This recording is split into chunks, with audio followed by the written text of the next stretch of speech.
This is a Newslaundry podcast and you're listening to NL Hafta. अंग्रेज अपना लगान और न्यूज लॉन्ड्री अपना हफ्ता कभी नहीं छोड़ते.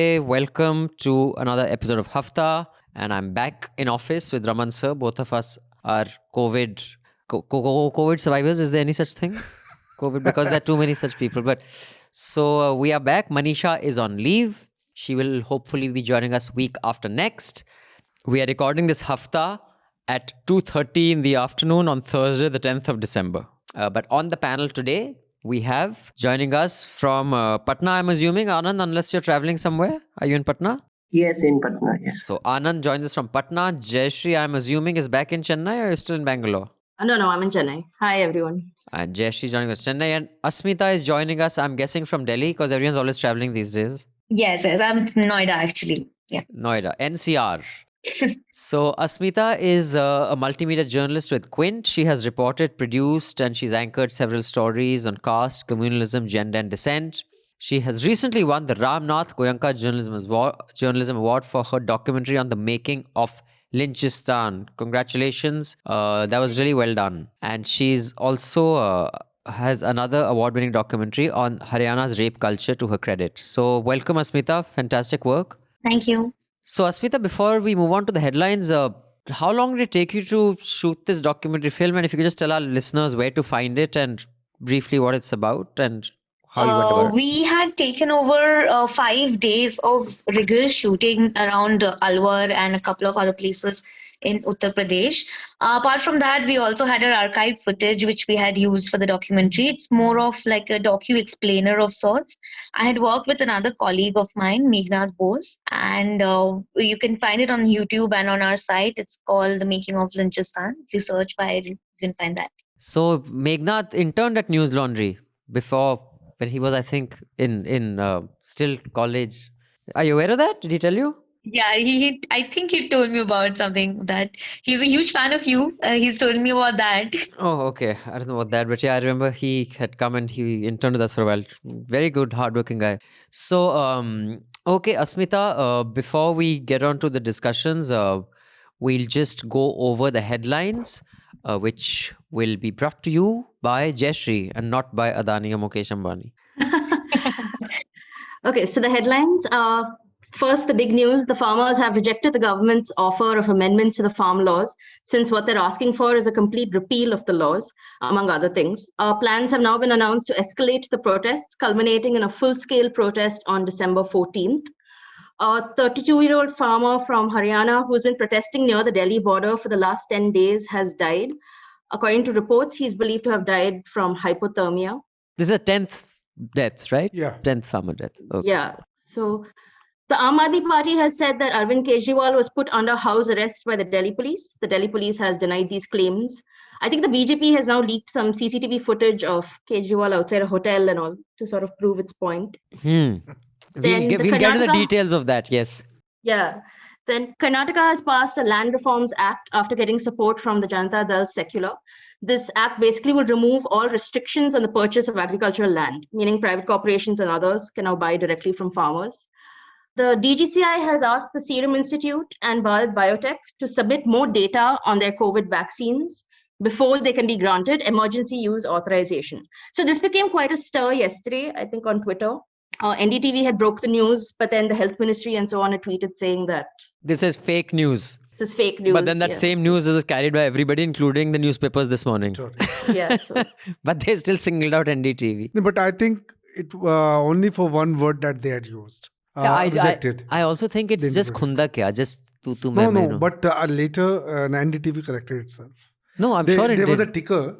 That ticker then they removed. Rejected, acha. Rejected. That word, in fact, created a problem. yeah, I think instead of rejected, it should be not cleared or Right. something like that. Anyway, the Oxford vaccine is apparently better at stopping COVID than slowing its spread. In other vaccine news, which is very exciting, the UK has given the first dose of the COVID vaccine as the world watches. The first recipient was a 90-year-old grandmother in Coventry. Karnataka has passed an anti-cow slaughter bill, which would provide a jail term of up to 7 years. The members of the Congress staged a walkout during the assembly.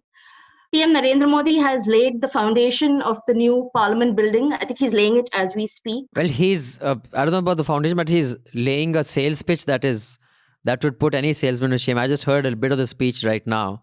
And basically, he's telling us how important it is to build this building. Oh, excellent.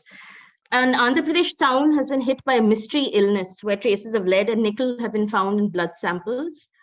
Kerala has recorded a 72% voter turnout in the first phase of its local body polls. The Delhi police has arrested 5 suspected terrorists after an encounter. They've, I think, claimed some sort of nexus between ISI and Khalistani operatives. We are just standing by for Shaheen Bagh also. Yes. Mehbooba Mufti says she's been detained once again inside her residence in Srinagar. And local body elections are happening in Kashmir as well. Right. So the Delhi High Court has ruled that rape by an HIV positive person does not account as attempt to murder. And yeah, that's the headlines for this week. So we will discuss, the farmers' protest, maybe a little about this whole love jihad related arrests, and maybe Asmita can tell us a little bit about her work and documentary and about the Haryana's rape culture. But let me first start off with what's happening in NCR when it comes to the protests. So one is, of course, that that border from the Ghazipur side is getting blocked. But now they're saying that they'll block the Jaipur highway, which is NH8, if I'm not wrong. Now, if that highway is blocked, then Delhi is really choked. But what the farmers are also saying is that they may not necessarily block the highway, but they will stop people from collecting tolls. Now, how can you do that without physically intimidating someone or restraining someone, unless they just break the, the barriers, and then the cars will just move up and down? So, what do you think of that? It's an interesting form of protest. They say we'll stop the state from collecting revenue, but some of those are private toll plazas, right? My observation is that so far these farmers, they are very strategic, in whatever they are deciding. Like even on the protest day, they block the other side, like this Ghazipur. The traffic is allowed when you're going out of Delhi to the rest of the country, say entering UP and all. You are allowed to go there. For that day also, they did it till 3 o'clock, and in a very disciplined manner, they just removed the blockade. They said now the vehicles can come from there. So they also want to ensure, the people are not because in fact today the prices of onions and aloo have gone down. Because they were expecting that there'll be a supply choke, but there's been no supply choke. Supplies coming in. Right. So I think this, and they are also very steady in their approach. They are not in a hurry.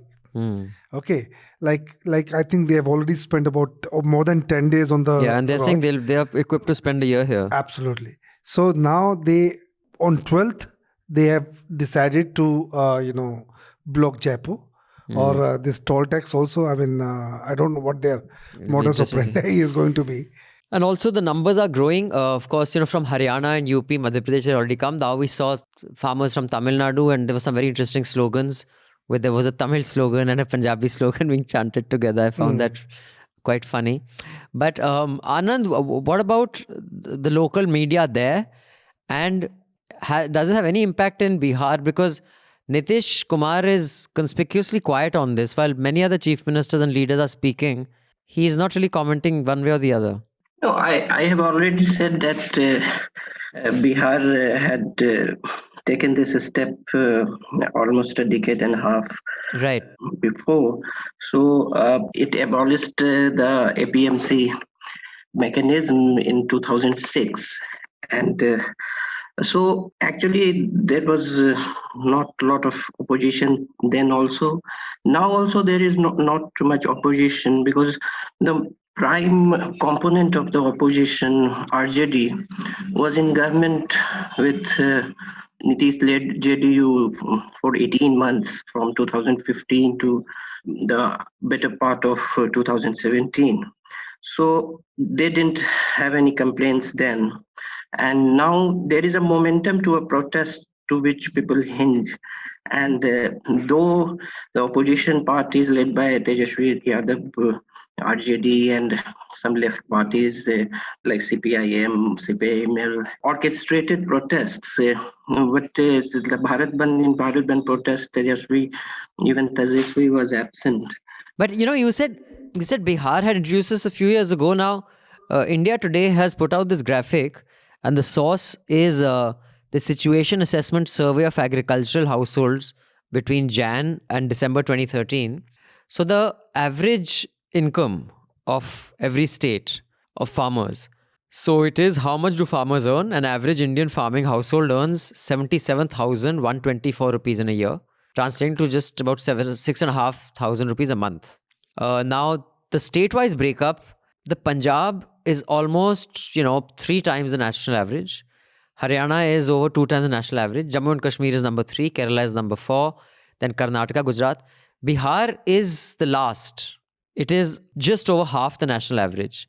So would the fact that the Bihar farmer is the least prosperous, and not just in wealth, but also in income, and by a factor of almost, this is 1/8 of the Punjab and the Haryana farmer.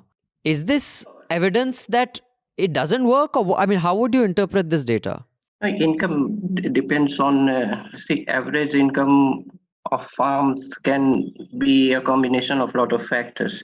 The post-Green Revolution generation, basically this protest in 2-3 states is led by the post-Green Revolution prosperous farmers, and the agent mechanism, the monopoly cartels, and the kind of crops they grew.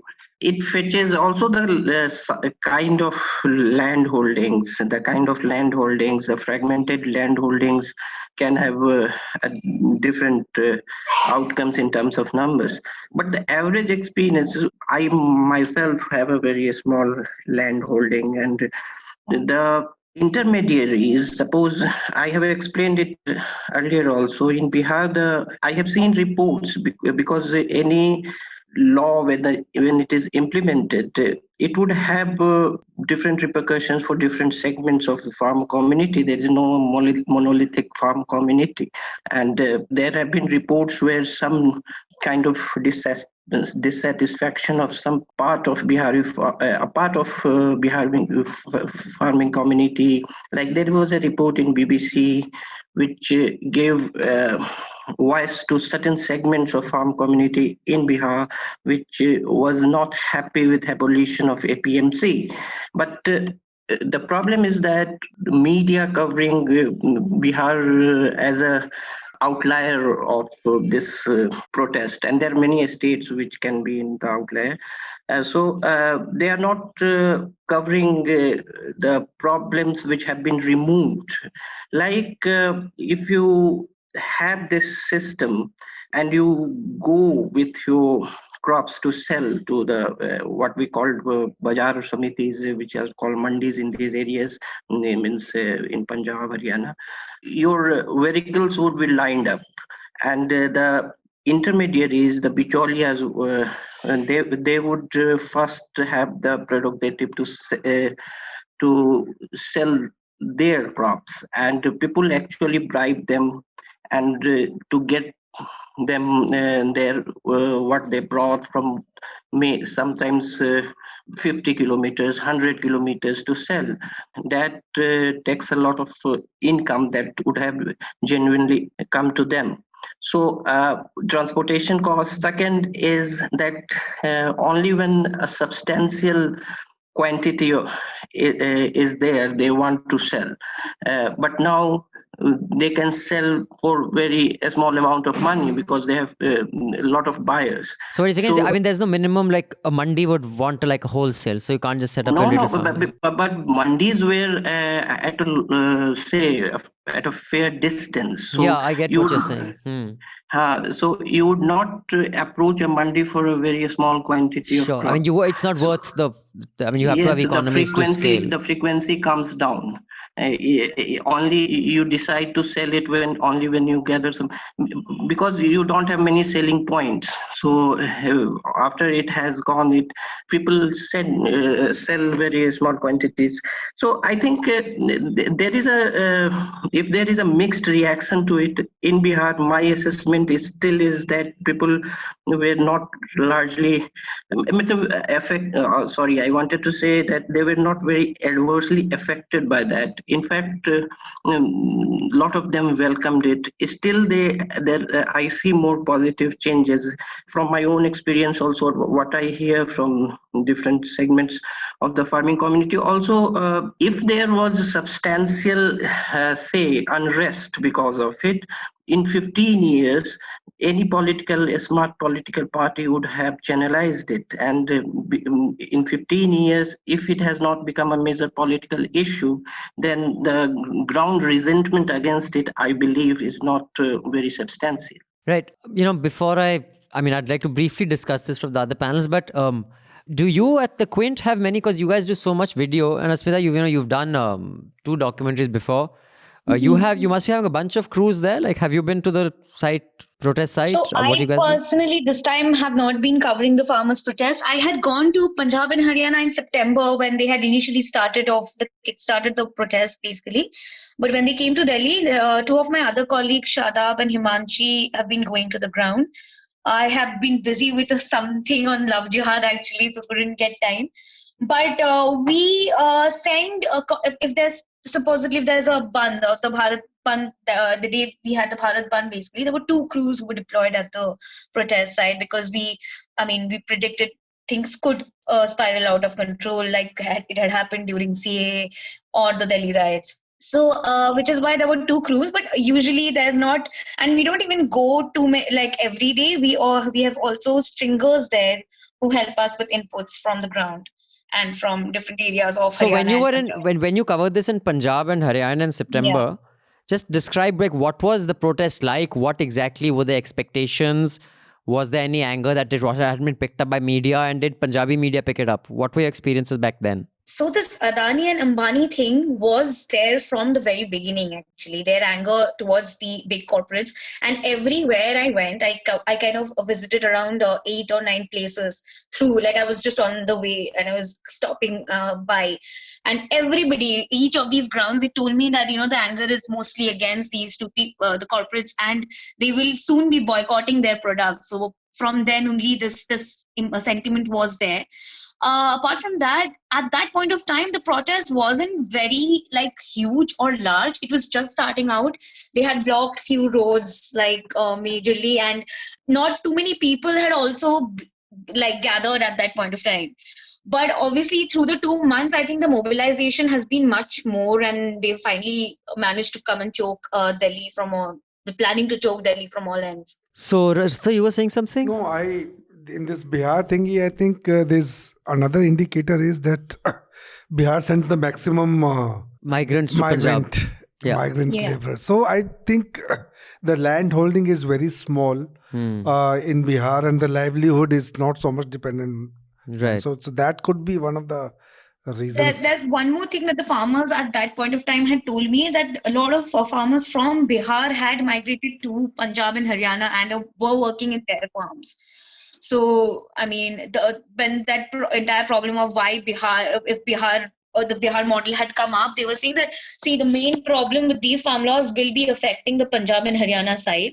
And Bihar may say most of the farmers have now come here, so they do not have employment there, which is why they're coming here. We don't want to do that with our lives. But I think that's that is not a very new development. So even say from in 70s, 80s, 90s, when the Green Revolution was bringing economic prosperity to the farmlands of Punjab and Haryana, it was largely spearheaded by the sweat of Bihari or UP labor.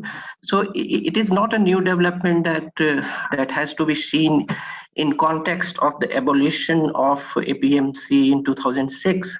I think this has a longer historical or wider historical canvas. Right. Jayashree, you want to come in? Yeah, actually, I just had a question about the Bihar thing. Wasn't there a report that came out last year or something which analyzed the impact of Bihar's farm policies, and they said that prices became very volatile. I think the prices crashed, the market became very unstable.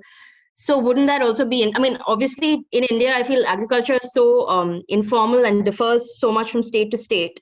So you can't really say what happens in one state may happen in another. But isn't that also the danger of what might happen if, as a country, we go the Bihar way? Well, I mean, I think for policies like that, the kind of diligence and quality of data one would need, I doubt we'll even be able to get or anyone even maintains in India. I mean, it's just like Piketty when he didn't take India's example when he was doing a scrutiny of the wealth disparity in whatever 6 economies I think he took.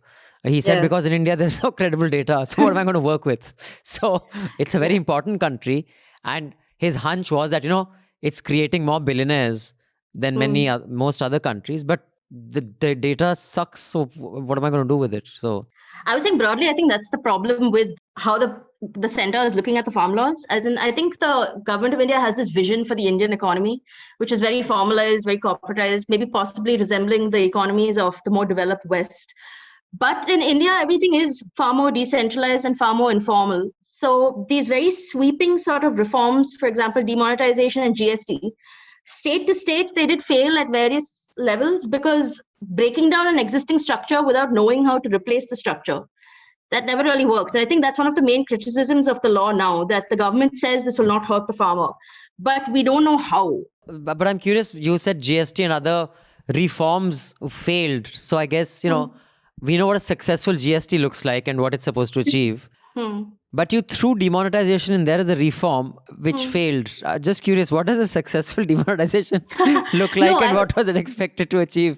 I think because the government's way of looking at it would be that the black money has left the economy. And that would be the success story that demonetization was supposed to achieve. Obviously, it didn't, considering that plan itself is extremely flawed. So these laws, the laws that the government has introduced, they're liberal, they may be good, but the problem is when you try to impose something from the top, this kind of reaction is bound to come. I mean, you haven't spoken to the stakeholders.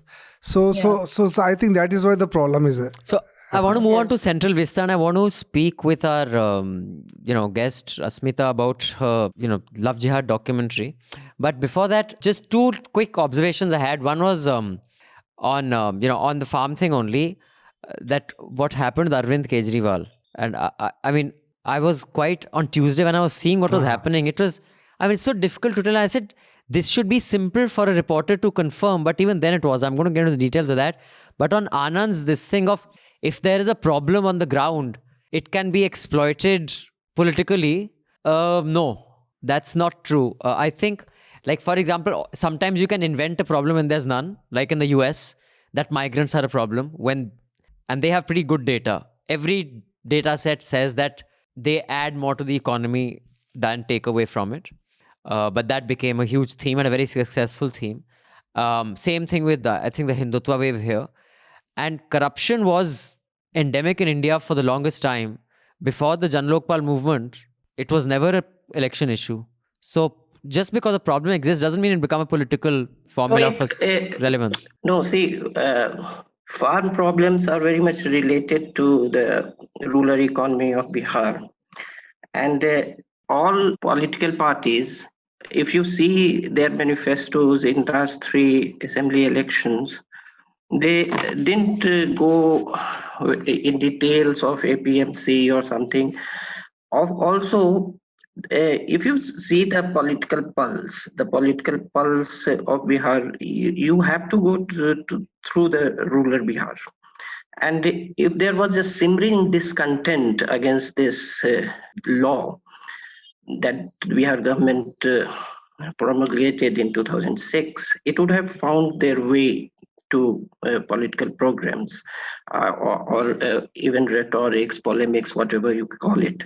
So that was my point, that it was not a major political issue. And even now it is not, because I live here, I see, I go through the districts, various districts, I don't see it as a major political issue here. Right. So now I'll just give context to what we're discussing next. Basically on Tuesday, the Aam Aadmi Party said that their chief minister in Delhi has been detained in his house. He's not being allowed in. No one's being allowed to meet him inside. And there were some BJP councillors and all protesting outside. regarding something else. There was a huge police presence, and even his own MLAs weren't allowed inside Arvind Kejriwal's house.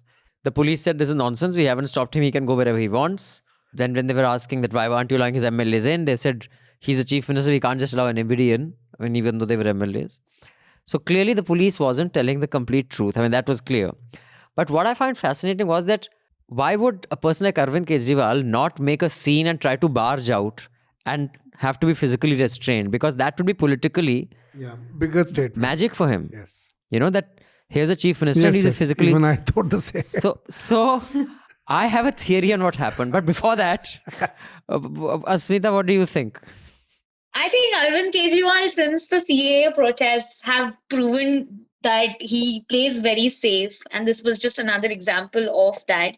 And like you were saying, that it's very easy for a reporter to just verify what is happening on ground instead of just putting out versions like we often do, even we do at the Quint, and a lot of people do it. And I feel as a reporter, it's just so important to just open the window and look outside if it's actually raining. Right. When two people are saying, somebody is saying that it's not raining and someone saying it is raining, right? So I think that is what was lacking in that entire reportage of the event. So, anyone has a theory? Raman, so what is your theory? What do you think happened? I also thought about the same. Why is he not coming out and let people see the police arresting him if he steps out? So I was wondering what is happening. But what do you... I feel like he would have totally taken advantage of a photo op. I mean, of course, physically that house has huge gates. So if he tries to rush out, he can't straight come out of the gate. Now they're saying the back gate was open, but the front gate was shut. So there was some confusion as to which gate was actually... It would not be a photo op till he actually clears that black gate. There's this huge black gate. And the distance from his... I don't think he was planning to go to the farmers' protest also. He was just at home and maybe one of the MLAs was not allowed and he started saying that. So he went the day before because... The day before he went, Punjab, they are pretty confident. They were very confident that they'd win it last time. But I think because they didn't have a CM face and a Jat Sikh CM face, but they are the largest opposition in Punjab. They got 24 or 25 seats. So, what is your theory, Jayashree? Do you have a theory? We are all speculating, by the way. I know. So I think it is quite likely that there was greater police presence outside his house. Considering even in Tamil Nadu, when one farmer was trying to board a train to go for the protests in Delhi, he was arrested on the spot in Trichy. So it is unsurprising that there would be police, but perhaps there was some directive to make sure that he doesn't go. But I don't know, it all sounds very dodgy. And then people are saying the barricades were there for ages. I find it very difficult to believe that. No, they aren't there for ages. That road is very accessible because the other people also live on that road. Because he, in that whole thing that I will not take a Latin's bungalow, he took it there. So then wouldn't that be a great indication of whether he was under house arrest or not? I mean, I would have thought it would be quite easy to prove or to figure out. Yeah, to ask the cop that, fine, he doesn't want to come out. You're saying he's not coming out. Why is his ML not being allowed in? You see, someone can take a video and say that here's what he wants to say. So here's what I think happened. I think he must have been told by the, Delhi police. And I know that he had this problem when he became chief minister the first time. Because that time the government wanted to know that is he going to ally with anybody? Where is he going? Everyone wanted to strike a deal. The Congress thought that they could do something. BJP thought they could do something. So the police would not leave him. He says, I don't want security. They said, but we have to give. It's a part of the duty. Basically to figure out where he's going. Right. So it was a real pain in the ass. Right. Because I remember I met him at that time and we met at Manish's house. Then he hopped into my car and then he went to CP for dinner. Because the cops wouldn't let him go otherwise. He says, no, it is our duty. He says, "Theek hai, you can't sit in my car." Then they take their own car. So the cops can do that. I'm sure he was told you can't go to the protest site, you go wherever you want. Now he knows politically if he's outside and he's not at the protest, it's political hierarchy. So he must have said best to say main ja hi nahi sakta kahin. You know what I mean? I'm speculating. I think that's because they must have told him if you go north of Rajghat, we'll stop your car. We won't let you go there. And he must have figured that if I go out and I don't go there, then how am I going to go around explaining that they aren't letting me come there? Let me say, and they're not letting me out of my house. So that's the best way. That's a house arrest. I think. What do you think, Anand? Is that a good Sherlock? Good pillowing? What is your theory? I actually missed this news and this piece of news. Oh my God! It was wall to wall that morning. Yeah, everyone was wondering. But why wouldn't he then, if your theory is correct, why would he not then head to the protest? have the entire drama of the police stopping him, and then he would return. That's also a good point. That would be, a far bigger sort of story than he can just always that, is step his out. door He'll locked? say, he'll tell the police, okay, he won't go to the... Yeah, because the CCTV footage that they released with Meenakshi Lekhi was also saying, and again, I found it fascinating that reporters weren't questioning. That was for Monday night. Yeah, But at a wedding or something. But he had said that I'm not saying I was not. It was not like Monday night. It was Monday evening. He came back from the protest site, and then Tuesday morning they weren't letting him out. Right. Anyway, but that we should try to get to the bottom of this. Chandrasekhar Azad also claimed he was detained at his house in Saharanpur, by the way. Oh, but the thing is, with Amit Shah, anything's possible. You never know. He was actually trying to, putting him in house arrest. Like he was saying, that photo op would have helped him far more than just a tweet from the social handle. True. This is one of the enduring mysteries of the last week. Like Chandrasekhar Azad's tweet about how he was stopped by the farmers. His was with photos Not of the farmers, the police only. the police. Yeah, so it was a picture of him being surrounded by dozens of cops. Cops at his house in Saharanpur. Yeah, and that is a very impactful sort of thing. Kejriwal's house arrest somehow was not as impactful, which is very mean. I mean, prescribing motives and all, but So, before I move on to the Central Vista speech that is being made right now, so tell me about your Love Jihad project. What exactly is it? It's a documentary film. It's just like a explainer. How are you approaching I'm working on a documentary at the moment. We will also be doing some more follow-ups, etc. But I just came back from a shoot in Western UP. And again, what I found was that this is just a license for the UP to become like a police state, because there were people who were, openly confessing about their nexus with each other, from the lawyers to the police to the right-wing groups. So there is not exactly a fear. And they knew that I'm a journalist. I didn't have to even go undercover to do any of this sort. So they knew that I'm a journalist and they were okay with talking about this. And also there's another thing, which is the definition of this entire love jihad. They cited numerous cases and each of them had a different story basically. So their original definition their textbook definition is that it is a marriage which is based on which intends to have forceful conversion without the consent of the person. But the examples they were citing were somebody who's probably murdered a person and they knew, there's also another angle, which is you hide your identity. Correct. And then get married. Deception. And forcibly convert the person to increase your population, which is completely first of all, it's a conspiracy theory given a legitimized, now it's proper law, but even under that law, they are the examples they are citing are extremely bizarre. Like they do not match up.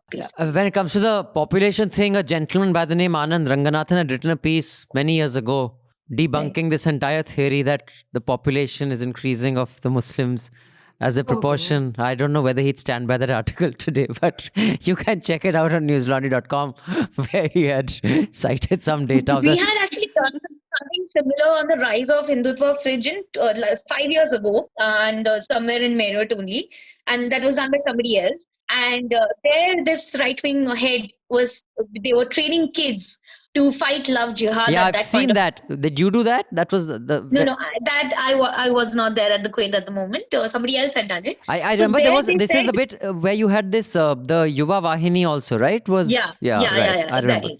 And they at that point have said by 2020, the Muslims will take over the entire country and the Hindus will vanish and all of those things. So now that I got in touch with them actually now again, and now they are saying, it's 2030, not 2020. Like they've increased that span of years by 10 more years. Because this India, every scheme gets delayed.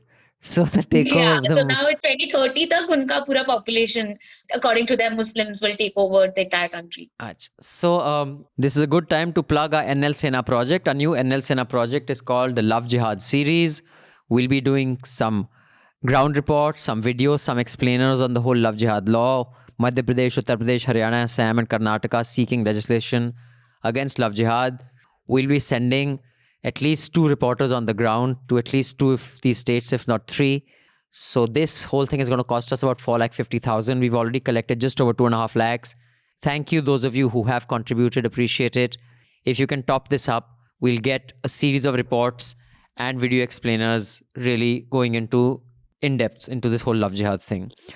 Another reminder that our new website is up. Our podcast player is amazing, world class. If you've been listening to this podcast on iTunes, Stitcher, etc., that's fine. But you can also check out newslaundry.com. On the homepage, on the top right-hand corner, there is the mic icon. Click on the mic icon and check out all our podcasts. There's Daily Dose, there's Awful and Awesome, there's NL Charcha. And we have all sorts of functionality on our podcast. You can skip to a specific subject. You can, play with the speeds. And you can also queue up podcasts, which one you want to listen to next, etc. And like I've been saying, Hafta is going to be behind the paywall soon. We are in the testing phase of some of the glitches that had come up. So even while you listen to this for free, we are testing if the paywall is working seamlessly. If it is, then it will be pulled behind the paywall, as will all future Haftas. So do subscribe, because then you will get access to all our paywall content. Moving on, I'd just like to move on to the Central Vista Project. Now we've done, I think Alpana has written 2 pieces for us on this, Raman sir, on the Central Vista. She's done about 3, I think. Okay, 3. So, but a 2-part big series was in February this year. So her fourth piece should be up by the time this Hafta goes online. If it's not up, it'll probably be up a day or 2 after this Hafta goes up. Because it's just come in, we just have to do the usual editing process and figure out the sources and cite the correct sources. So all the stuff is accurate, because unlike many others, our stuff does go through a editorial process so that minimum errors find their way to the final copy. But the groundbreaking ceremony of the Bhumi Pujan was today. And I just saw some of Prime Minister Modi's speech. But the news report says that Ratan Tata is there, many ministers are there. Now, before I, go into the speech, did anybody hear his speech at all? Because it was being made when we started recording. No, I read clips of it on Twitter. I saw those visuals of priests from 12 different religions participating. I see. Which I thought was quite strange. Oh, is that right? Describe that. I didn't see that. What was that?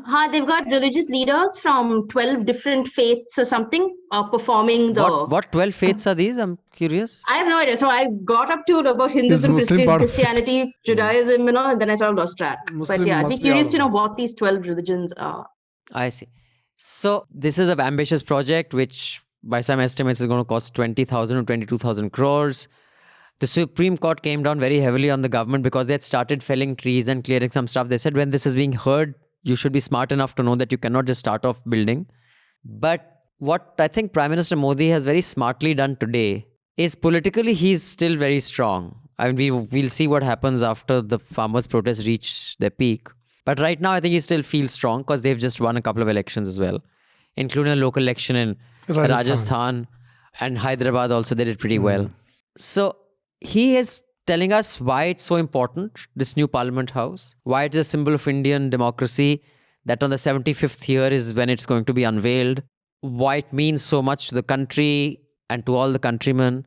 And he may not have erected a wall like when the Supreme Court said, "Chalo, ab to Babri Masjid, it's broken down. It was illegal, but now that it's down, now because when you've committed so much, it would be a huge loss of face for the Prime Minister if the Supreme Court goes against it. Now with this speech, the indication he's given is that now if you stop it, it's a huge loss of face. Now, which Supreme Court is going to, after today's speech, nobody say that you can't construct? Nobody. And in today's speech, he's pretty much said that this is like the biggest thing that India's ever seen, ever. I mean, I just find it... And he's justifying by saying that the present parliament is 100 years old building. We have... I will give this to him. He's not putting any major... Because Nehru made a speech in that. He's not giving that angle. He's giving a very practical angle. So on that, I think Modi is way smarter than many give him credit for. Yes. He knows what is the project to sell. Yes. So today's speech, he wasn't selling legacy versus Lutyens versus Modi's. Right. He was selling practical considerations. Right. But for a fraction of the cost of the new parliament and a fraction of the ecological damage it'll cause, you can actually redo the existing buildings pretty smartly.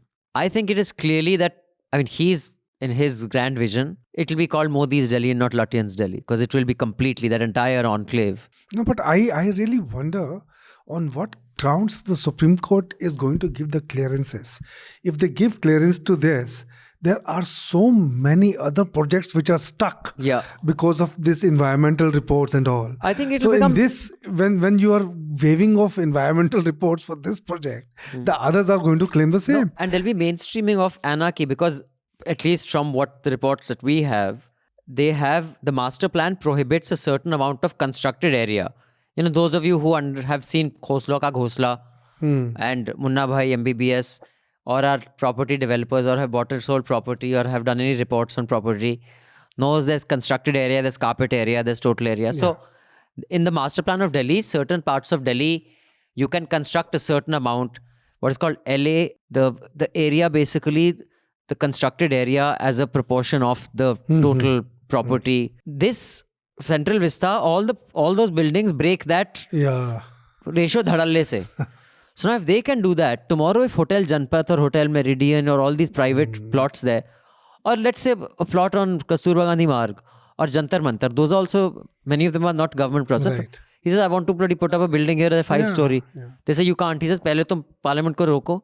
Also, this Central Vista project has very quickly and without discussion changed use from public, semi-public to government office land. Yes. So this was once public land, and that is something that should not go down without a fight. But they never gave you the opportunity to fight for it. So the public has lost that land. It's, so I think there are many major problems. I mean, the practical problems aside, if one goes about doing stuff like this, then you will have stuff like, you know, the Punjab dudes blocking the road. Because if you're not going to debate in parliament, then debate on the streets.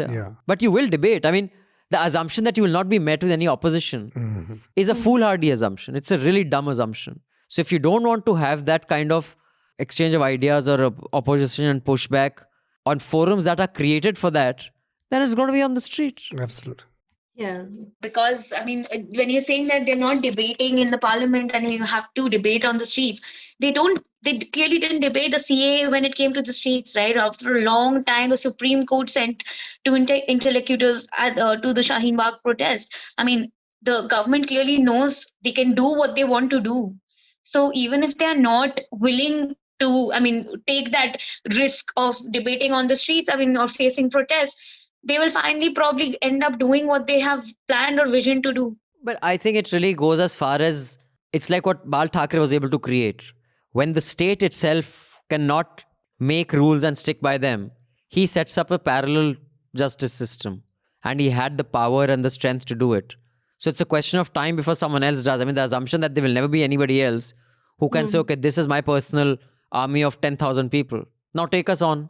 I mean, what are you going to do about it? Now, the point is that if you abandon the rule of law, it's just a question of time before someone else comes and says, okay, fine, I'll take you, I'll fight you on those terms. And also look at the indication that the Supreme Court gives. I mean, the decisions haven't as yet come. So, but since Modi is laying the foundation stone, let him lay the foundation. Let him lay. In fact, they should have said, What you the can't hell? lay. I mean, what is the foundation stone for? How can you do that? I completely. Yeah. I think it's a disgrace. If you look at all these things, it's a completely, I mean, dictated by just one person. Not even, I won't even say the ruling party, Modi. Yes. So, and whatever speech he has given is going to be the deciding factor. I mean, the Supreme Court must have taken the cue from here. Yeah, that. And then the speech. decision is written large on the wall. I mean, it's pretty bad. Yeah, and the Supreme Court also listened to Tushar Mehta when he said that we won't start construction. But I mean, I think what that has overlooked is the fact that the foundation stone laying is a very symbolic thing. Like you said, you can't walk back from it now. He has proclaimed that this is happening. He said this is an Atmanirbhar Bharat sort of indication. We're not going away from it now. Like, I don't think. Yeah, you have the top corporate groups joining. I mean, attending this. Yeah, sitting there. Religious pujas for this. I mean, all these things are happening. So, I mean, you have a view on the Central Vista project, Anand? What do you think of its going ahead and how the Supreme Court has dealt with it? No, I'm not well informed about the status of legal case against it. So I don't know about that. But the point about parallel national architecture as a legacy of the government, that may be true, because the regime in last 6 years has been also about parallel iconography So like Patel, about Sardar Patel, the parallel icons to very different type of post-independence icons that we had for 50 or 60 years. So whether it is in architectural terms like this Central Vista, or the stamp on the national capital of a regime which was strong enough to have two clear majority governments in 2014 and 19, that was bound to come.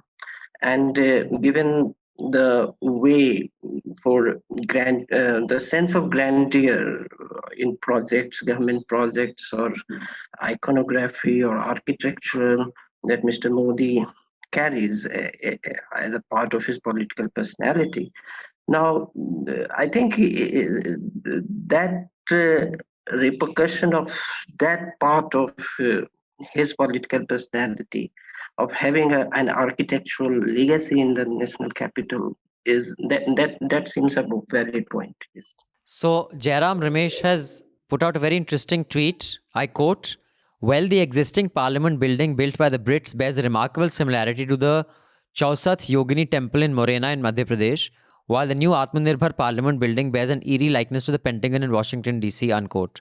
And he's put the photograph of the aerial shot of the parliament house, the old one, and the Chausath Yogini temple, which are both round and they're very similar actually, he's right. And the Pentagon aerial shot and the graphic representation of the new Parliament House, which are very similar. But yeah, I just think it's tragic that something this, because I mean, I will say this. I think, I mean, I don't know if an audit has been done. I think the energy consumption of some of these old buildings is ridiculous. Just the air conditioning, the vent, the piping, I'm sure it belongs to a different age. I don't think it could be optimized for 2020. I don't think the space could be optimized for 2020. I've been to many ministers' bungalows and offices, so just like you have. I don't believe there's any place for 3-4 acre bungalows as inefficient as they are in energy consumption and upkeep for our ministers to be living in those. It's extremely bad for these guys to have a 20-acre plot, bungalow. I somehow feel, this is not... हाँ, मतलब 20 acre नहीं, मतलब हाँ, लेकिन 2-3 acre के तो है उनके भी है, अरे वाह, 20 acre ministers के बंगले हैं भाई. My God. Spread over 20 acre. I know IPS officers who have got 20 acre. Not that they want that. But that is the official bungalow. That is official bungalow. So the senior IPS officers, they have got 20 acre bungalow. So as in 20 acre plot, the bungalow may not be 20 acres, but yeah, I get what you're saying. What I mean. Yeah. So I just think there is a case to make these buildings energy efficient. I also think there is a case to maybe make the homes of these ministers energy efficient and put them in flats. And you can have luxury flats like this Magnolia type. Yes. Central Delhi mein bana lo ek, and you can free up the rest for... Yes. But A, is this the right time to do it? And B, can that not be done by spending a fraction of 22,000 crore in making the current buildings energy efficient? You're saying, Jayashree? Yeah, so I said first about, I think a couple of weeks ago, they inaugurated some luxury multi-story flats in Delhi. Someone correct me if I'm wrong, which is for members of parliament to stay in. And they cited the same things. They said this will be more energy efficient, and they put them in the place of 8 bungalows. No, I haven't. No, most of the MPs live in North Avenue. And they I'll check. I haven't come across this. Unless I dreamt this. Oh yeah, Dr. B.D. Marg in New Delhi, 76 flats. Okay, and then when you were saying that you were sure that the building could be, updated better. So this is what I think Alpana had written about in her piece, where she said that even in the UK there are plans, which is a very long-term plan, which they're not rushing through like we are here. There's a very long-term plan to redesign either the Parliament building or the House of Lords. And that is taking into consideration the fact that those are heritage buildings, how to preserve it, and yet how to move it into the 21st century. So these are things that are possible. It's possible to do it, but this government chooses not to. Also, third, I feel the timing of this foundation stone laying, I'm sure it was very deliberate. But after we saw those visuals earlier of Modi watching that sound and light show while the farmers were protesting, now we're watching the farmers protesting while he's sitting at this extravagant puja. So, you're would right. this be the time to do it, especially in when so many jobs are being lost, when middle of a COVID pandemic? It's See, there is absolutely no absurd. doubt this is hardly the time to do it. But I guess this is the time for him to do a lot of stuff because of COVID, they can stop protests. But you're right, there is a multi-story flats have come up on BD Marg. Is it for MLAs or MPs? MPs. 8 old bungalows, which are more than 80 years old, have been redeveloped to construct 76 flats. Excellent idea. They should do more of this. But the problem is that those, 8 bungalows will now be turned into one big bungalow or 3 big bungalows for 3 people. I mean, ya to unpe tum just make it into like a Central Park kind of scheme. Na? So, and I think the biggest loss, and that is again, the government is saying you're speculating. From public use, it's government use. Like right now, you can't go hang around in the lawn of Shastri Bhavan. You can hang around the boat club lawns because that is government land. So they're saying public land. I'm certain that you will not be allowed to hang around in the park because some of these buildings are 500 meters long here. So if you're going to take up that most beautiful part of Delhi which people hang out in, I can quite certainly say that it will not have the access that we do right now. Well, there is a very green Buddha Jayanti park, but if you go there, you could get killed or mugged or if worse could happen if you're a woman. So people stay away from that part. But that's also quite green. Maybe these guys should go there. They may fit in there. That's the ridge area. Correct. The ridge. That's the ridge area. That's where the famous Billa Ranga case happened. I'm clearly very unfamiliar with Delhi. That's fine. You aren't missing much. By the way, Jayashree, on an aside, before I move on to the next, I watched Jallikattu earlier this week. Did you end up watching it? I still haven't watched it. No, it's, I wasn't surprised. Where is it available? I don't know. Amazon. Okay. So I wasn't surprised. It's technically excellent. And I think like many films and the cinema of, Tamil Nadu, Kerala, the Malayalam cinema, Kannada cinema, Tamil cinema, technically it is more often than not way ahead of Hindi cinema, where it comes to audio design, sound design, cinematography, etc. But I do think that, I'd heard so much about it. It's good, but it's not great. That was my take. Yeah, but I maybe feel that's my response to so many Oscar movies, though. Like a slight sense of disappointment. But I think Asim Chabra had written this piece where he actually questioned the decision to send Jallikattu to the Oscars. I think he wrote in Rediff or something. Because he said at the end of the day, the movie that wins at the Oscars is one of those humanizing, sort of more populist, it's feel good. You shouldn't, nothing that celebrates something that is insignificant in the public eye. So you need to send that sort of film to win an Oscar. But right. So now we are going to next week, probably unless some major news happens, we'll be having a COVID-focused Hafta with the 2 area experts on COVID. So I'm just committing that right now in case you're wondering why we aren't going to be discussing the Serum Institute mein kya hua or Moderna ka vaccine mein kya hua, because you'll get all really good, credible, fantastic information from 2 people who we'll be inviting for the next Hafta who really know this space very well. So I'm skipping COVID altogether in this Hafta, except to just let you know about the one case which involves the Ministry of Health, PTI. Who does the fact check? Sarkari fact check website kaun si PTI? PIB fact. PIB fact check. PIB. PIB does the fact check. So Health Ministry and this what happened with NDTV. Now, apparently the Serum Institute, right? Serum Institute had asked for emergency approval. Who had submitted? Serum Institute and Bharat Biotech. Achha, both of them had asked for emergency approval. Among them, many others. So all of them have been told to submit more data. Yes. And until that data is submitted, they have not been given the clearance. Right. Now, NDTV ran a story where they use the word rejected. With the ticker first came. It was a ticker. It was a ticker. So, and also it was on their Twitter. So the health ministry quickly retweeted that saying fake news. But at that time, even CNN, IBN and India Today had also carried the same. They may not have used the word rejected. And ET Now and News 18, Yes. I think. So I think it is very clear that the Kida that Sarkar has with NDTV and unfriendly media. And another very important report that I will just speak about, which shows the approach to media and of media and this government. It's truly worrying. But that is the context of what happened. Now, I don't know, you think this call can be taken by someone? Because I don't believe the health minister will pick up the Twitter, whoever handling Twitter, say, "Ab tweet karo ki wo fake news de rahe hain." Maybe he will, I don't know, but I think so. Nor will Modi, nor will Amit Shah. I do think that there's an empowering of people who think that they can do stuff which would ordinarily be considered inappropriate. I mean, a bit like in the US, like Trump's behavior, gives legitimacy to such behavior by other people down the line. At what stage do you think, and then, this whole PIB runs a fact check and says it's fake. Of course, PIB running fact checks is laughable. At what level do you think this intervention happens? Let me start with you, Jayashree. What do you think? I was also wondering, because I wonder, one, who runs these Twitter handles?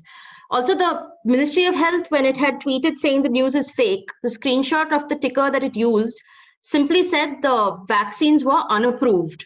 And unapproved is not incorrect. It was not approved. That is the truth.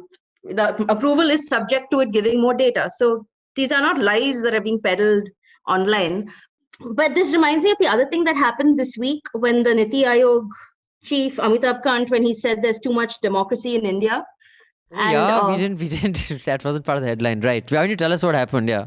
So basically, Hindustan Times, among many other media organizations, tweeted and posted a report saying that Amitabh Kant, in an interview where he was talking about something that I'm not sure, he said that India suffers from too much democracy, and too much democracy is a quote. So then, obviously, this got a lot of traction. This became one of those social media sort of things. So the source of the quote was an interview that he did with Swarajya about a scheme or something in the manufacturing sector. So he tweeted later saying, this is definitely not what I said. I think he indicated that it had to be taken with context.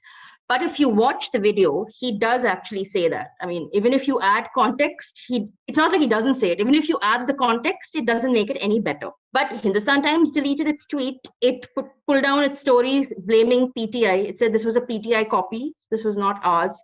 So, and lots of many other media houses also deleted their tweets. I think the exact quote was, too much of democracy is hampering reforms in India. Right. And this is actually something he said. So similarly, I feel with this health ministry thing, except this is happening at a much higher level, which is them rushing to damn media houses for reporting what is actually the truth. I mean, the media often does report a lot of things that are untrue. But in these two cases, these were not incorrect things. Maybe they're just one of those things that portray India in a bad light. So that immediately is on the defense. You have to take it down. See, I mean, this PIB thingy, I mean, it was so easy to say that, to tell NDTV that it wasn't rejected. I mean, it was simply that it has been, they have asked for more data. But I think by calling it fake news, they are definitely, indicating it to the DGCI. I mean, no matter what happens, you need to give the approval to this vaccine. That's what I feel. I mean, everywhere, I mean, you can just read the message, There was also a report, I'm trying to pull it out, which was about the government having monitored the social media and of digital platforms and journalists and figuring out who are the friendly ones and accommodating. That was in the Hindustan Times. But yeah, on this, what do you think, Anand? At what stage do you think, is it the Twitter handler who makes that decision and suddenly out of the blue calls out fake news? It happens at a higher level. How does this work in your view? No, they have a social media team. These ministries have a social media team. The team members of the ministries run it. Even ministers have in their private offices a social media team. They recruit people, and their salaries are paid from the government exchequer. Yes. I'm asking, you think the intervention, like the ones we're talking about, they are empowered to take, they have the guts to take? Like, it's kind of bizarre, no? It's very unofficial. It's very casual. It's like trollish behavior. Who authorizes that, you think? I think they are under broad guidelines, but tweet by tweet supervision is not possible. Last year, when CA protests were there, I think an employee of PIB tweeted something very controversial. So, and she deleted, it was around Jamia incident when the police ventured to the Jamia campus. So that shows that there is not tweet by tweet supervision, but there are broad guidelines. Also, I don't agree that PIB should not be in fact checking. It should be, because a lot of government policies and programs carry a ring of misinformation, which the government side needs to clarify. Now they have their platforms like All India Radio, Doordarshan. PIB is one of them in the digital age. So So then it's a clarification side. It's not a fact-checking side, right? So clarification also involves a good degree of fact-checking.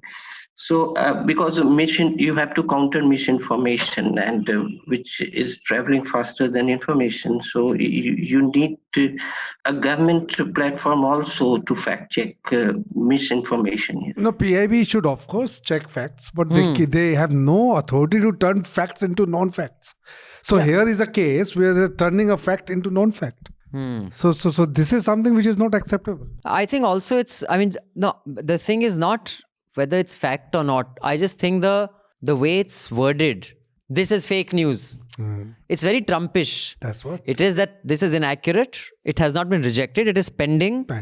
We have put out some queries. So it's like a very knee-jerk reaction. Yeah, I just think it's a little childish. But I think we are in the golden age of being childish in this day and age. Anyway, the permission for this vaccine is going to come very soon. Don't worry. Now, the article I was talking about, which Jayashree, thank you, you have found it and sent it. This is, the Hindustan Times had reported this on the 8th of December.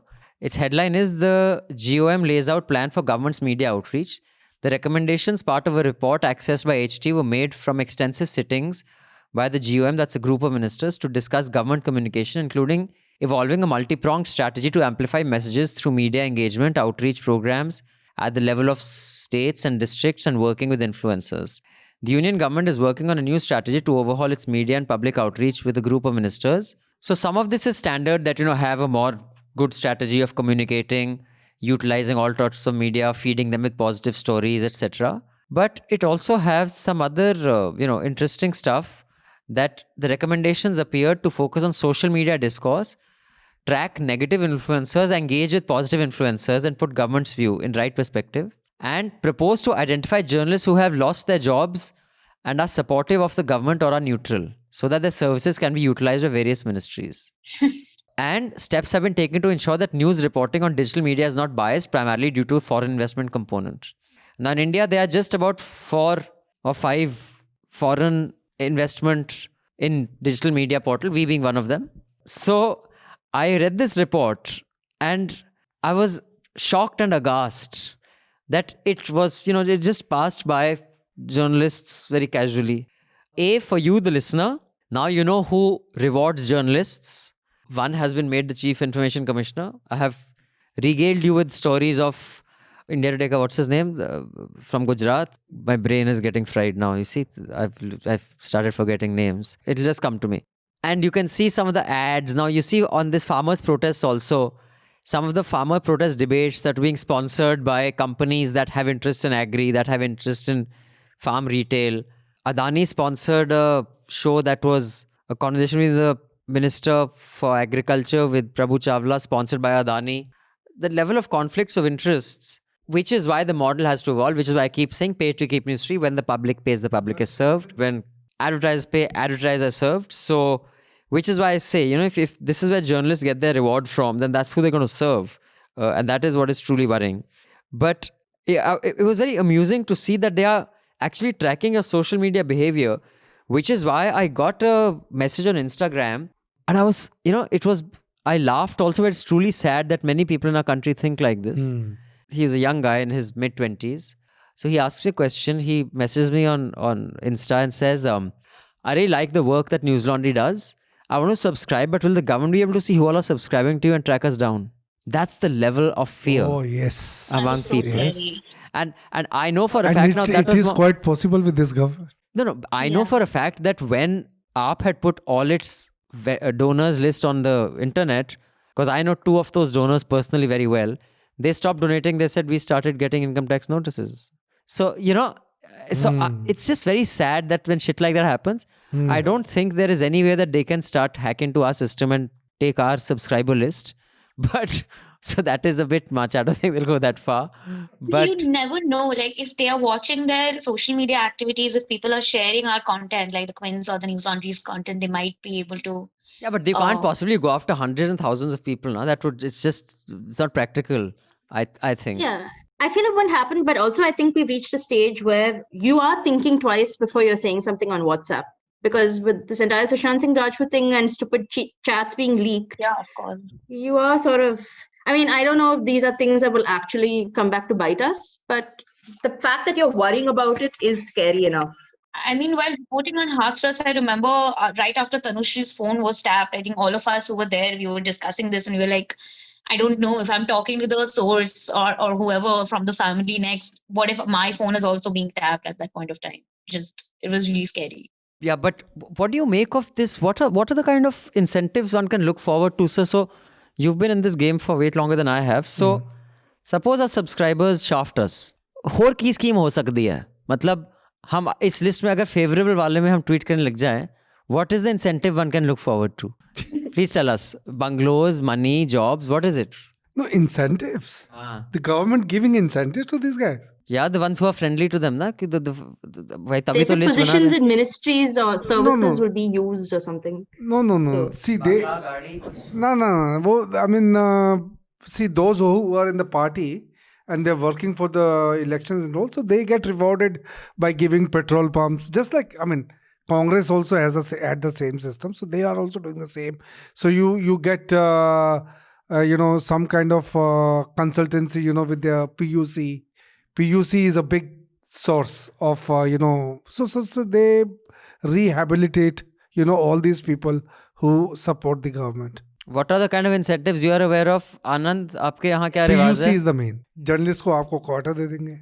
I think one of the alternative careers for journalists has been in corporate communication, but those friendly ones in private sector opt for that. In the government sectors, it has been in ministries. Like I was talking about these social media teams, they hire some journalists also, these ministries and ministers, MPs, MLAs. So that is one of the things. And this is a new wave also to push the government supportive, the argument or the positive.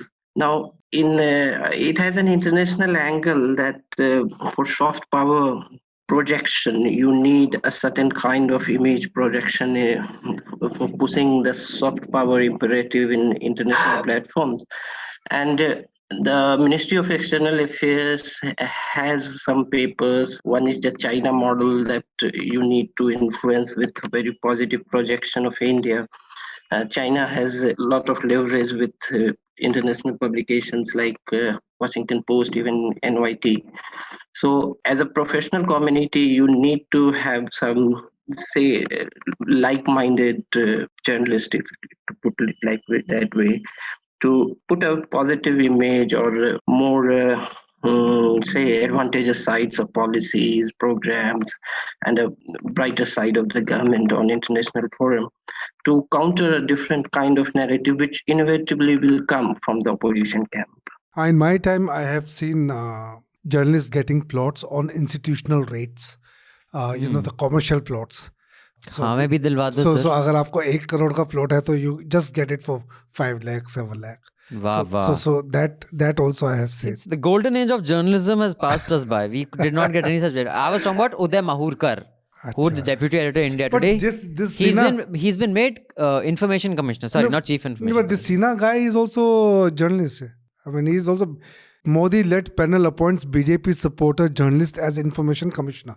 हाँ तो उदय महूरकर is also Modi. I remember he had gifted me back in the 90s a copy of a book on Savarkar because I did not know enough about him while covering an election. So I have one question, that do we have too much democracy these days? Too much democracy, sir. I'm just thinking about the people who sit and whine about media ऐसे media वैसे है.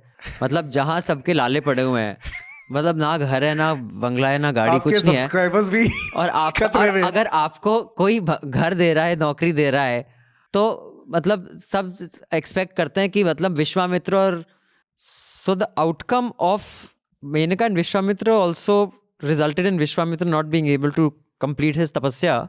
If that is your expectation is of Bhishma Pitama of journalists, but yet people don't want to subscribe and do anything to make it sustainable, then you're stuck with this. Now you can keep cursing Modi, you can keep cursing Rahul, you can keep cursing Kejriwal, but if their ads... Now, the two people who I see most often in newspapers are Adityanath and Kejriwal. I mean, there was a time when Modi was on more pages than anybody else, but right now you pick up any Delhi paper, it is these two mugshots. Yes. The Delhi chief minister, the UP chief minister. Yes. And you will see minimum coverage on these two guys. Critical coverage. I mean, right now it is aimed at maybe the central government.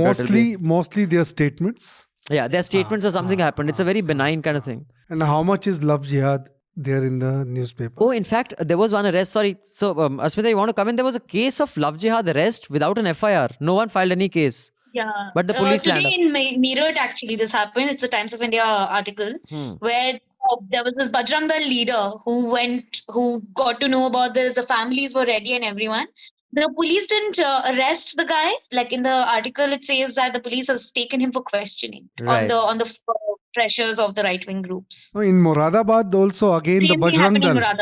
In Moradabad, Bajrang Dal came in. The marriage has happened sometime in May. So retrospectively, they are applying the law. They arrested the boy. They arrested the boy's father or his brother also. And his this brother. Brother, I think. So there also, I mean, again, the Bajrang Dal. So the Bajrang Dal is policing now. But that was even true during the whole cow movement. Yes. That whole the cow, not cow move, what was it? Gaurakshak. The anti-Romeo squad also. But the Gaurakshaks, even during the whole Gaurakshak, that phase of those bunch of lynchings at borders, and there were cameras. I think even the Quint camera got guys who were stopping vehicles and checking with these saffron scarves. They weren't cops. They weren't government officials. They were just local goons. Absolutely. Who formed themselves. And the cops were standing just watching this happen. Yeah, I mean, they themselves tell you, when you talk to them, they themselves say, we can't wait for the police to come, so we act on their behalf. And then later let them know. So when they act on their behalf, they a lot of times resort to violence and a lot of things. And these Bajrang Dal people who are now stopping the love jihad thing, they started off as the Romeo squad. If you remember, in UP, Meerut area, 2013, 2014, they all had this Romeo squad where they were moral policing couples of any faith or religion. Now they've changed into this love jihad gang. They should go try this right now at the Delhi border. Because Bajrang Dal should stop a bunch of Khalsas and say, "Bhai, zara apni vehicle check karao." It's Don't give them this ideas. is so scary. It's not just, it's becoming a pan-India thing. People wearing this saffron gamcha. Yeah. And they are Bajrang Dal. Yeah. I mean, and that's a license that don't mess with when me. I go to Uttarakhand, I see all these taxi wallahs. So there is a union of taxi wallahs. They all are gamcha wearing. I mean, they are Bajrang Dals. They wanted Muslims in the Uttarakhand to, the barbers to go away. So some of the Uttarakhandis, they protested. Even the police said ki तुम्हारे बाल कौन काटेगा अगर ये चले गए तो. Now they have set up they are giving training to the local Uttarakhandis, the Hindus, the barber training, and they have set up in my area the parallel shops so that they can be made redundant later. So it's not just Bajrang Dal, just by the way, like they have several factions of this Hydra thing that they keep saying, right? Like, so, I mean, there are a lot of different right-wing groups who are doing this. Bajrang Dal mostly is active in UP, in the western UP part. But like in Mewat, I was covering this Nikita Tomar case in Faridabad, Ballabgarh, which was again a love jihad, they were shouting. So there were like different groups from Karni Sena, then there were newer groups which are now trying to mobilize more people. So there are a lot of different groups which are developing just to fight love jihad also. There are certain groups. Chalo, I guess a bit like the incel movement. So before we take everybody's recommendations, I just want to read the emails. So this is the segment where we will read the letters. The letters that are beyond the word limit, I will just paraphrase. This one is from Jefferson. Hello team, a subscriber. The News Minute did not open up their subscription for NRIs for a long time, and when they did, the pricing was in dollars. The Caravan and the Ken also have pricing in dollars. The Scroll has it in Indian rupees. The Hindu does not allow subscription for NRIs. Is there some special permission that media outlets have to get to receive subscribe money from NRIs? How does Newslaundry do it? Regards, Jefferson. Jefferson, first of all, thank you so much for your subscription, for your support. No, there is no special permission that one needs. You can either take the subscription in rupees or you can take it in dollars. There are various payment gateways that make it available. As long as you're paying GST on it, which all of us have to, there is no such restriction in selling your subscription to people overseas. Then Ria Jose, how do you pronounce that? Jose? Jose. No, but that's not the Indian. No, it's Jose. I think it's a Malu name. Yeah, it's a Malu thing. It's not. Our producer Lippy to सीधा Mexico पहुंच गए. Jose, it's Jose. No way, Jose. Lippy, आप कहाँ से हैं वैसे? You always. So Ria Jose says, "Hi Newslaundry team. Ria, I'm going to paraphrase because much of it is because it's way beyond the word limit. So, hi Newslaundry team, I'm a new subscriber. I want to say kudos to the team for adhering to true journalism. You moved overseas 3 years ago and didn't care much about the government at the time. Modi was seen as welcome change. As a person who's now on the outside looking in, I am sad to see our country deteriorating on almost every front. I'm a cynic by birth. I believe things will only get worse before they get better. This dangerous wave of religious extremism and lack of tolerance is resonant of a global shift. But one thing that scares me most is how a generation of educated, well-read, well-traveled millennials like us refuse to take the saffron blinders off and address real issues. It breaks my heart when I speak to an Indian colleague, acquaintance, friend, who truly believes that the Modi government has done more good for the country than harm. Those who listen to the voice of reason know this is far from the truth. While my approach earlier was to get into heated debate, now it is just to address facts and ask for evidence. So you have spoken about the bigotry and having to cut off friends who demonstrate anti-Muslim bigotry. You're right, you're not alone. Many of us have felt this, and many personal equations have changed. And I think I've said this on Hafta. No, you've said it earlier. That book or that report on which this whole book, Bloomsbury, was based on Delhi riots. My cousin is a co-author of that. It is rather sad, but such is life. And she says, I feel conversation and meaningful exchange is the only way to bring about awareness. I have gifted Newslaundry subscriptions to my parents so they can turn off the white noise, otherwise known as primetime news. Thank you so much. And you've written to us from Australia. Thank you, Ria, for your support and for those kind words. And keep the good fight. Aman says he's been following Newslaundry for the last 7 years. From fun engineering college days in Chandigarh to not so fun professional life in San Francisco Bay Area. So you write to us from California saying that I admire everyone in Newslaundry because they have helped shaping his intellectual growth. This mail is specifically to Abhinandan and Manisha. Abhinandan, I have been a long admirer of all your ventures you were part of, from Newslaundry to Highway on My Plate, to Gustakhi Maaf, to NDTV, the shows on NDTV, and behind the scene part you played in Monsoon Wedding, one of my favorite films. Your opinions on almost all issues have been resonating with me for the last 7 years. But the one I would like to mention is your opinion on Suhail Seth. Miss Manisha Pandey is the star of Newslaundry because of obvious reasons. Recently, Tahira Kashyap Khurana posted a picture of Manisha Ayushman and herself on Instagram. I was pleasantly surprised seeing the pictures of people I admire. I'm happy and proud when I get to hear from Newslaundry and people around me mention it. So thank you so much for your wonderful, wonderful mail. And you said that you succumbed to my recommendation of watching Hillbilly Elegy and your girlfriend had been pestering you for a long time. So Aman, there are too many things that you really need to fix. One is your intellectual growth is being formed by opinions on Newslaundry. So that is danger number one. And danger number two is when you put out I hope your girlfriend isn't listening to the podcast, ki Abhinandan recommended a film on his ignorant, completely buffoonery, awful and awesome podcast and you decide to watch it. And I've been trying to watch and you haven't watched it. So Aman, bad move. Now if you're in shit next week, your fault, bro. But thank you for your subscription. Then Inderpreet has written to us from Mohali, who's been a subscriber for 2 years. He says, I got most of my information on the farmer protest issue because of your ground reportage. Thank you so much for the quality journalism you brought. And you've told your family to subscribe. Thanks, Inder. Really appreciate your support. And thank you for your kind words. But yes, our Raman sir's team has been doing a grand job of ground reporting from them. Thank you. Who all are going to be there this week, sir? This week, Ayush, there will be new additions. This Anna is going to join us on 12th. Okay. And Ayush is free now, so Ayush will also he'll be good. And of course, Nidhi is already there. Right. She goes there. So we'll have 3 reporters on ground. Yes. And we'll have 2 in UP. And now this letter is from Hemal. Loved your coverage on the farmers' protest. disturbing to hear the views on the email last time, suggesting and ranting about the inconvenience of protests. It is a sign of privilege when people's lives are literally at stake and you care about being 5 minutes late to a place. Also, I'm tired of "this is not the right way of protest" argument, because the state has a monopoly on violence and the privileged middle class has a lack of empathy. This is why the caste system still exists. The sheer apathy towards the lower classes and castes is staggering. Therefore, the last resort left is peaceful but disruptive protest, because nobody seems to care otherwise. 300,000 plus farmers have died in 3 decades, but people are happily dining at 5 stars, and oh, now they want to give us shit about inconvenience. Utter bullshit. Here in France, we love protesting.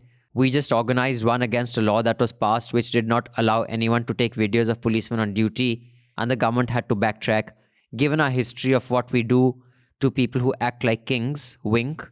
Last point, protests should stop being labeled as anti-national and put up with the privileged class, or stop calling yourself a democracy.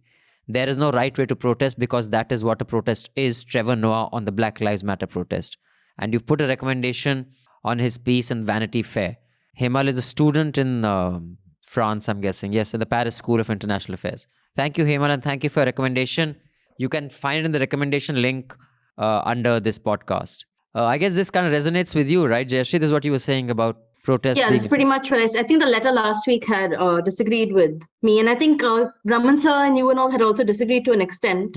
So I think it's very difficult to say things in very sweeping, generalized terms, because, it doesn't account for other opinions and other things. But fundamentally, I do believe that in the right to protest.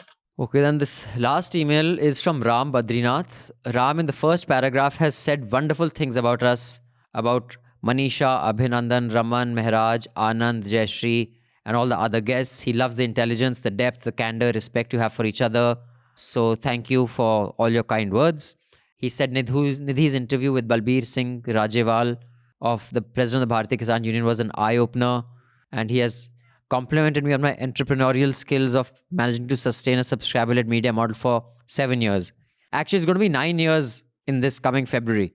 So yeah, I think more than entrepreneurial skills, you just need lots of good friends and a stubborn attitude. But you have 2 complaints. One is your assault on Yogendra Yadav makes no sense. I had tweeted this to you also. I personally have no connection in any sort with him, but believe communication articulation in today's time is critical. And if he does provide clarity, it is valuable for the stakeholders he is talking on behalf of. As it is, we have very few people who are decent in public life, and well-meaning journalists like yourselves do a big disservice by trashing him. Second, you have discussed this in the past Hafta, but you must pursue an ad model with products and services that are aligned, such as conscious products and artisans products and health lifestyle products, softwares, hardwares, like Spotify does. Advertising is not bad. Advertising dictating the editorial decision is non-negotiable. Keep up the awesome work, Ram. So Ram, I'll just tell you my view and then the rest of the panel can tell you theirs.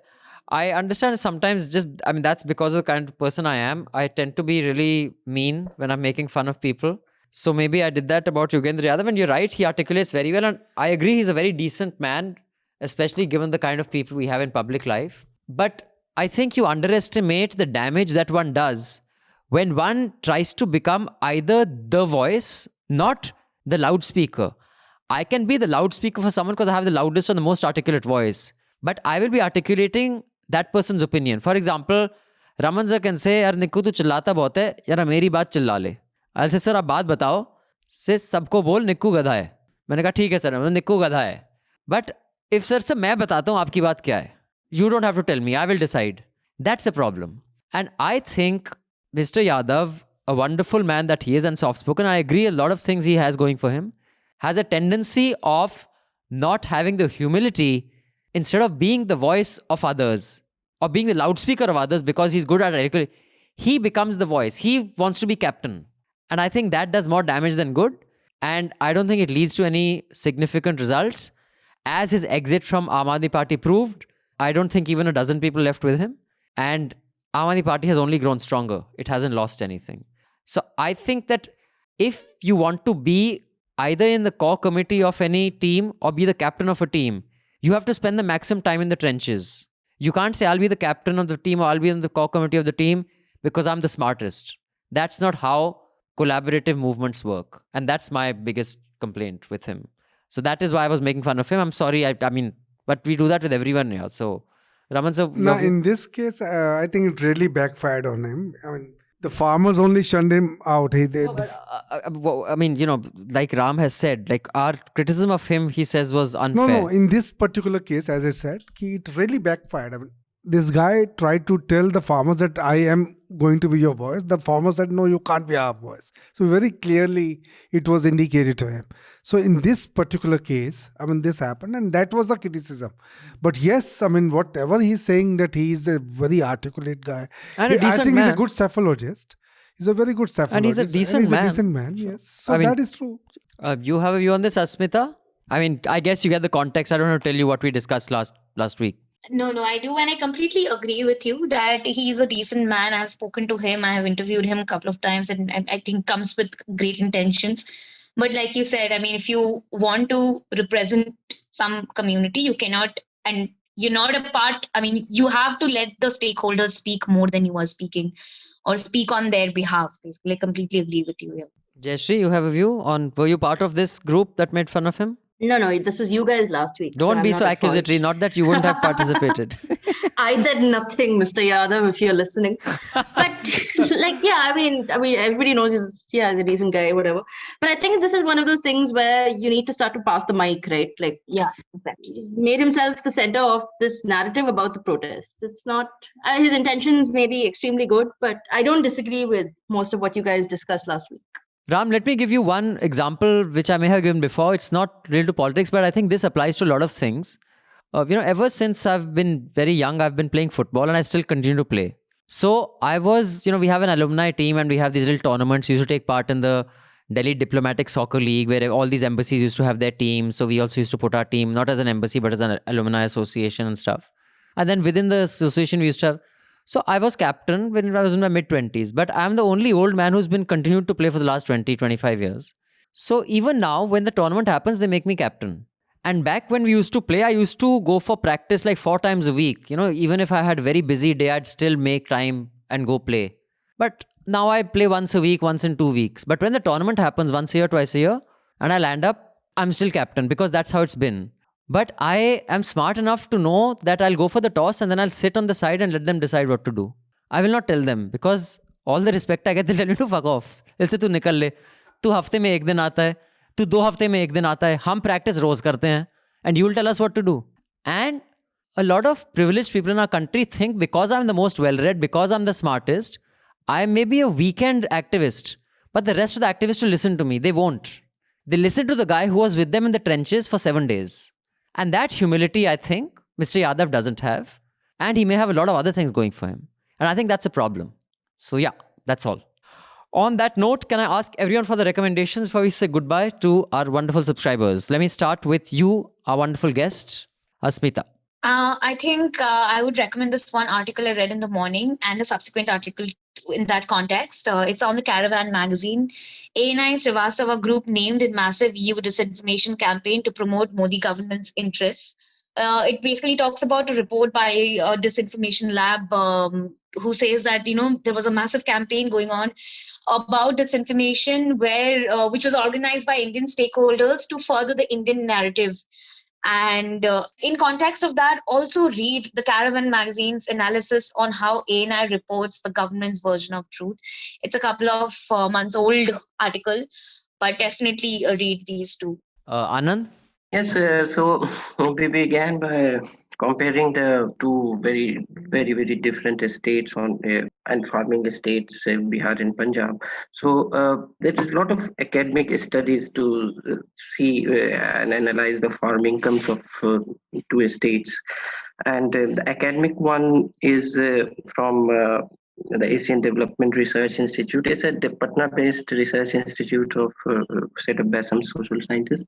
So reports on the farming sector and the income levels of farmers in Bihar in last 10-15 years by ADRI, and a very condensed version of the findings. And the findings are very different from what you said in the India Today report.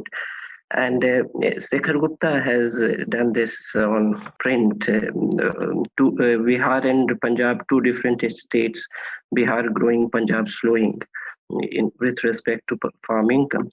So these two, plus a poet from the hills, a Hindi poet from the hills, Manglesh Dabral, passed away yesterday. So in Hindi literary tradition, he was one of the leading poets from the hills after Sumitranandan Pant and of his ilk. So his poetry as well as his works of prose, some of the most significant pieces of literature, Hindi literature written in last 20, 30 years. So I would just recommend that also. Yes.